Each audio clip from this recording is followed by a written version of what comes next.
Salut à tous, allez on se retrouve pour un nouvel ActuFix, c'est le numéro 23 déjà. Bon je sais, je suis en chemise, hein, c'est lundi, c'est la journée du boulot, c'est ma chemise du lundi d'ailleurs.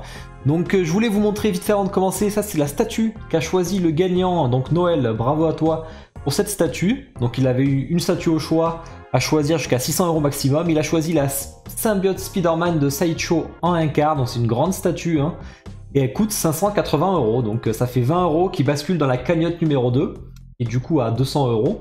Donc comme d'hab, n'hésitez pas à passer par les liens qui sont dans la description si vous voulez acheter une statue avec mon partenaire, comme ça au moins vous faites monter la cagnotte, il y aura une statue à gagner le mois prochain normalement et on continuera comme ça. Comme d'hab, je vous invite à commenter, à liker, à partager cette vidéo, hein, surtout des commentaires et des likes, hein, ça c'est vraiment le plus important. N'hésitez pas à rejoindre le Discord hein, qui est spécial statue, bon bien sûr il y a du blabla, jeux vidéo, etc. hein. Si vous voulez discuter entre passionnés, c'est le bon endroit. Et on se retrouve mercredi pour un live Discuss Figs avec deux nouveaux invités. Donc ce sera Mike de Kitsune et Aku qui seront là, donc à 21 h sur mon Twitch demain soir comme d'habitude. Donc on est sur la dernière semaine de février, on a vu une semaine dernière qui était hyper chargée en préco, là c'est plus calme, je crois que j'en ai que 5 ou 6, donc tant mieux après tout, hein. J'ai un peu du début mars hein, avec le lundi, alors j'aurai pas celle de Kitsune parce qu'elle sort une heure après ma vidéo que j'aurai mis en ligne, donc on en parlera la semaine prochaine bien entendu. Et bien on commence avec les précommandes manga et il y en a deux et plutôt de très belles statues d'ailleurs. La première c'est Tsume qui revient vraiment en force hein, pour ses 10 ans. Ils envoient des statues mais qui rigolent pas du tout. Alors là c'est un buste à l'échelle réelle, quand même 73 cm, donc assez balèze. On a une profondeur qui est assez importante parce que forcément vous avez l'écharpe qui est derrière, vous avez la main qui est devant. Vous avez des LED au niveau du common qui apparaît sur ses doigts, ça c'est super stylé, hein. Franchement ils ont géré. 1000 exemplaires, donc un tirage quand même très élevé pour un buste, et pourtant c'est déjà en rupture, donc vraiment aucun problème pour le vendre. Hein. 1290 €, bon, le prix me paraît pas déconnant, franchement ça paraît même bien. Qu'est-ce qu'on peut dire là-dessus? Alors déjà, bon, les LED, ça rend super bien, l'idée est géniale, la résine comme ça, translucide et tout, enfin je sais pas si c'est la résine translucide. Et surtout le visage de Natsu, alors je suis pas un grand fan de Fairy Tail, mais je dois reconnaître que le travail est impeccable, hein, que ce soit le sculpte ou le paint, elle est vraiment très belle. Hein. Donc là je pense que les fans de Fairy Tail sont vraiment très contents, en plus il y a d'autres choses qui arrivent sur Fairy Tail, on va en parler dans les teas, hein, justement. On continue avec Takacorp qui lance, donc encore un studio français, hein, donc ça c'est cool. Hein. Il lance sa statue Overlord dans la 6ème, on en a souvent parlé au point prod. Je sais qu'il y a beaucoup de gens sur Discord qui sont intéressés par ce personnage. Donc on est sur quelque chose qui n'a pas été fait jusqu'ici hein, en licence, que ce soit en officiel ou en non officiel. Sur Overlord il n'y a rien, donc pour les fans d'Overlord, là vous avez quelque chose de vraiment sympa. Alors elle est quand même assez balèze, hein, 52 cm de large, hein, parce qu'on voit qu'on a des petits squelettes, on a des armes, on a vraiment les deux épées là, qui sont sympas. 300 exemplaires seulement, donc ça c'est pas beaucoup. Petit tirage, forcément Overlord c'est pas une licence hyper hype, donc du coup ils ont pas pris de risque je pense. On a un prix du coup qui est très intéressant, hein, 600 € pour une statue 1/6 qui est aussi grande avec des éléments alternatifs que je vous montre. Pour le prix c'est plutôt correct. Après il y a le temps, hein. Q3 2022 c'est pareil, c'est pas pour de suite.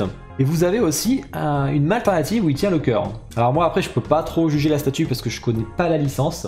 Je vous invite à me dire, vous, si vous connaissez Overlord, à me dire ce que vous en pensez. Hein. Ben voilà, c'était les deux précommandes manga de studios français. On va passer aux jeux vidéo. Alors, jeux vidéo, il n'y en a qu'une, déjà c'est bien. On a du Orochi par Human Studio de King of Fighter 97. Donc ça continue hein, sur King of Fighter, ça n'arrête pas en ce moment. On l'a déjà vu en tease la semaine dernière, je l'avais trouvé superbe. Et franchement, ça rend bien. Alors ce que j'ai vu, c'est qu'il y a 3 couleurs apparemment pour les LED. On n'a pas de photo là-dessus, donc ça on verra qu'à la sortie. 300 exemplaires, donc un petit tirage aussi.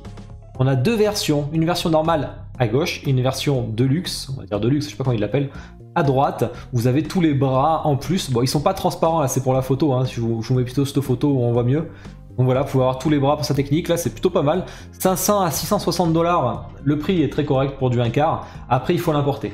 Donc ça va coûter un peu plus cher que ça quand même. Il va falloir faire attention. Mais du coup, les fans de King of Fighter et de VS Fighting, là, vous avez quelque chose de très sympa. On continue avec les précommandes d'ici. J'ai pas de Marvel cette semaine. Par contre, j'ai du DC, j'ai du lourd. Non, The Red Death de Prime One qui est vraiment super. C'est le plus beau de la gamme Batman Metal. Hein. Il est vraiment très beau. C'est du 1 tiers, donc c'est vraiment costaud. Hein. Vous voyez les dimensions, hein. On est sur une largeur et une hauteur équivalente. 1300 $. Alors ça, par contre, ça va faire cher. Pour lui 1 tiers c'est le prix, mais putain ça fait mal quand même. Du coup sur les shops français on est à 1500 €, hein, forcément. Ne passez pas par Prime One, ça vaut vraiment pas le coup. Sauf si vous voulez la version exclusive qui amène un deuxième visage, qui franchement pour le coup n'est pas du tout indispensable et c'est tant mieux. Au moins ça fait des économies. Hein. Bon on n'a pas le nombre d'exemplaires annoncés, ça il annonce toujours plus tard Prime One, donc on ne le connaît pas. En tout cas je pense qu'elle va bien marcher parce qu'elle est vraiment magnifique. Hein. Franchement on est sur une des plus belles 1 tiers que j'ai vues.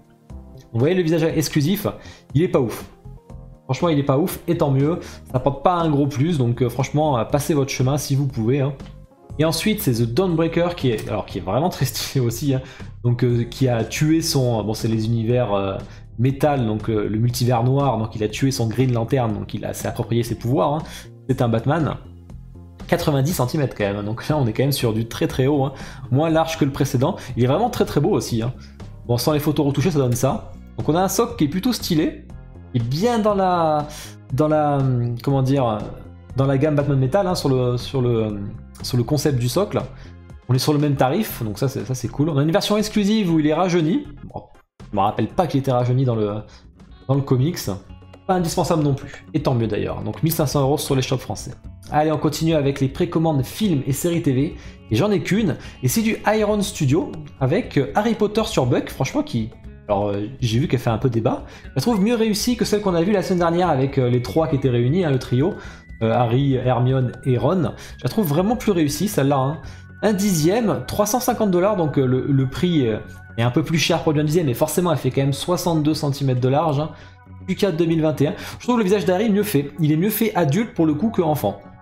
Vous me direz, vous, s'il y a des fans d'Harry Potter, là, qu'est-ce que vous en pensez? Mais moi je la trouve vraiment sympa. Je n'achèterai pas parce que je suis pas un Potterhead, mais vraiment j'aime bien.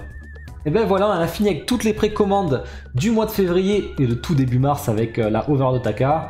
Donc pas beaucoup, tant mieux, hein, ça me fait un peu respirer. Et comme je vous avais dit, hein, chaque mois je vais faire les stats sur ma page Facebook, donc n'hésitez pas à y aller, il y a le lien dans la description aussi de mes réseaux. Donc j'y mettrai mes stats, donc le nombre de statuts sortis au mois de février, le nombre de statuts avec l'aide, le nombre de bustes, la différence par échelle, les studios les plus productifs, la plus chère, la moins chère, le prix moyen, etc. Donc franchement, n'hésitez pas à aller voir. Et on va continuer avec les tease manga. Alors qu'est-ce qu'on a en tease manga? Je crois qu'on a des belles choses sympas. On a du coup, suite au succès du buste, Toomey a lancé un petit tease. Ce sera notamment Erza, donc ce sera du 1/6 de Fairy Tail, en gamme Ikegai, donc on devrait pas tarder à la voir. Et ça c'est cool, parce que je sais qu'il y a beaucoup de monde qui attend ce personnage. C'est un perso qui forcément va très bien marcher. J'espère que le nombre d'exemplaires sera très haut, parce que ça va partir. On a aussi Oniri Creation qui sort une nouvelle précommande sur Evangelion cette semaine. J'en ai pas parlé parce qu'il n'y a rien qui est sorti au moment où j'ai fait la vidéo. Donc on en parlera la semaine prochaine. S'ils font comme le premier Evangelion, il y aura sûrement un modèle exclu sur le site à très peu d'exemplaires, ça on verra. Continue avec alors du One Piece vachement original cette semaine, on était assez impressionnés. Avec un Going Merry qui rend celui-là dans une bouteille. Le concept est génial. Alors, on a envie d'avoir ça chez soi ou pas, hein, ça c'est une question. Hein. C'est du officiel, hein, bien sûr. Hein. Fantastic Studio, du coup. 1000 exemplaires. C'est un studio coréen qui fait ça. Et vraiment, ça rend super, je trouve. Là, je vous ai mis les dimensions si vous voulez. Bon, on en parlera quand elle sera en préco avec le prix, parce que j'ai pas vraiment le prix à part des rumeurs ou des on-dit, mais du coup, c'est un peu difficile de... Je vais pas relayer une fausse information au cas où. Donc, je trouve qu'il rend super bien. Ça a l'air très propre. Et ensuite, on a, alors là, aussi impressionnant, Romance Down, donc ça c'est des petites histoires, enfin c'est les premières histoires qui a été faites avant One Piece, donc on les trouve en bonus hein, dans les tomes de Lena, je sais plus lesquels. Donc là vous avez l'ancêtre de Luffy, même si c'était déjà Luffy bien sûr, hein, avec son drapeau de pirate, avec l'autre personnage à côté que je sais plus comment il s'appelle. Statue très originale parce qu'on n'avait pas du tout de statue là-dessus, il faut oser pour le coup. Donc vraiment une bonne surprise pour les fans de One Piece, vous avez un petit truc en plus, il peut être pas mal. On continue avec Zodiaco Studio qui a acquis la licence Bleach, voilà, coming soon, donc pour l'instant on n'en sait pas plus. Mais il y a encore du Bleach qui va arriver, et ça c'est cool. Tease jeu vidéo, qu'est-ce qu'on a? Alors là on a un gros tease jeu vidéo que j'adore. En ce moment c'est la hype Guilty Gear depuis qu'il y a eu la bêta. Hein. Et du coup, il y a eu un petit tease Sol versus Sky. Donc sur Guilty Gear, je sais pas quelle version c'est, donc c'est Kinoticket qui nous a fait ça. Ils font du super taf Kinoticket, moi j'adore ce qu'ils font, parce que bon, comme je suis jeu vidéo forcément, j'aime bien leur travail. Hein. Donc j'ai hâte d'en voir plus. Alors si vous connaissez pas, pour vous ça ressemble à rien. Mais si vous connaissez, vous repérez l'arme de Sol, sa coiffure, son coup de poing, et on voit que Kai il a l'air surélevé par rapport à lui. Bon, à part c'est peut-être l'angle de la photo, hein.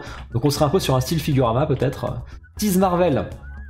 On passe à Queen Studio qui a montré un diorama, bon ça sera 2 statues achetées à part, avec leur Spider-Man du film et le Iron Man du film. Alors on va voir ce que ça donne, il y a une petite vidéo sur Spider-Man. Donc c'est le Iron Spider, qui est très stylé d'ailleurs. Hein. Ce qu'on voit c'est qu'il y a des éléments alternatifs, il tient le gant de Thanos dans sa main, ou il ne tient pas le gant de Thanos dans sa main, ça c'est un bonus sympa.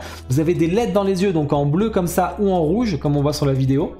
Après, le truc un peu embêtant, c'est qu'ils ont vraiment utilisé le même socle que leur premier, quasi le même stock, que leur premier Spider-Man. Alors j'espère que le prix sera pas trop élevé, parce que si c'est le même prix, ça fait un peu chier quand même.